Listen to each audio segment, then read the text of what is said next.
All right, Steph, thank you so much. So here's where we begin. Joe Biden's election win is officially confirmed, but how did we get to this point? Let's rewind to what we've been following. 4 people are dead. A nation is shattered, a day like America has never seen before.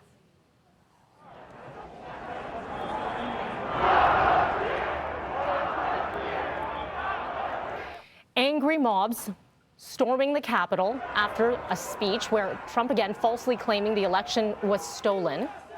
Protesters scaling the walls around the Capitol building, forcing their way inside, seemingly with little resistance here. And once inside, chaos. 1 woman shot and later died, 3 others dying of medical conditions, and the supporters took over the building, making their way onto the Senate floor.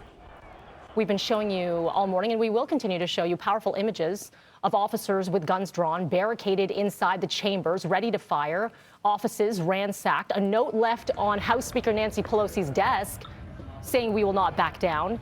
In the end, 52 arrested and calls for Trump to be immediately removed as president.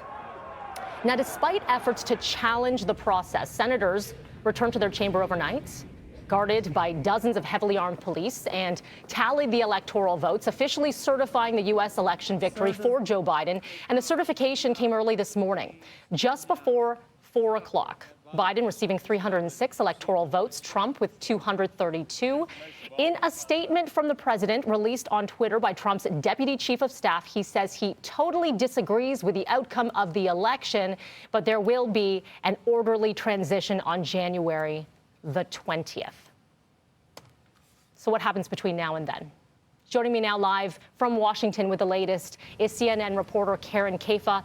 And Karen, we are all just trying to wrap our head around what we saw yesterday. For a lot of people, not surprised, unfortunately, that this happened. But I want to begin first with this statement from Trump saying that there will be this orderly transition. Do you anticipate an orderly transition?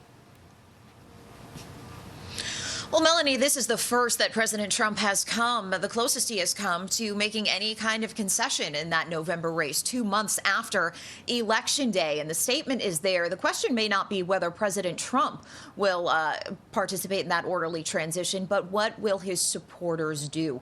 We saw how they were whipped into a frenzy yesterday. Those who came to Washington to listen to a speech that went on for 75 minutes, in which President Trump said he might join them in marching to the Capitol. He, of course, did not, but they went on after hearing those remarks. And that is when those remarkable scenes started to play out. Remarkably disturbing. Melanie, this was the first time there had been a breach of the U.S. Capitol since the War of 1812. Let that sink in for a moment, just how disturbing and historic day yesterday was. So certainly a lot of questions about what President Trump will do, even if it's not within the traditional confines of White House communications. He's been locked out of Twitter for 12 hours, but what will his tweets look like over the next 13 days before Joe Biden takes office?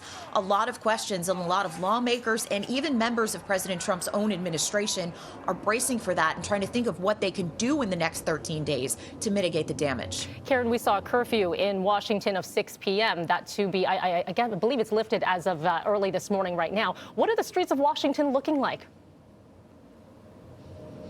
It's relatively quiet. I'm over here by the White House and near Black Lives Matter Plaza, which has been a focal point for demonstrations really since the summer months. And it's a place that is now heavily guarded because of its proximity to the White House and because of some of the scenes that played out over the summer. So obviously very quiet, with police blocking off pedestrian and car traffic in a number of areas that would be heavily trafficked by demonstrators.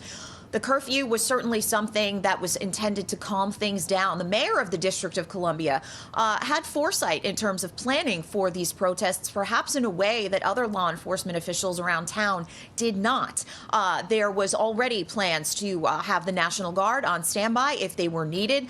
The mayor certainly anticipated that there would be a large number of people coming to town in support of the president, and she wanted to take the proper precautions in case things started to escalate. So even with with those precautions in place. We saw a large number of people down on the National Mall yesterday afternoon. Again, Melanie, they listened to that speech. They headed to the Capitol, and that's when the chaos started to unfold. So it is quiet right now. It's hoped that it stays that way. The call from the president, the call from his supporters was to come and protest specifically on January 6th. So perhaps some of them had plans to leave town after it was over. The question now is, how does this area prepare for inauguration on January 20th? All right, Karen Kaifa live for us in Washington. Thank you for that. And we will check back in with you, Karen, in the 9 o'clock hour as well.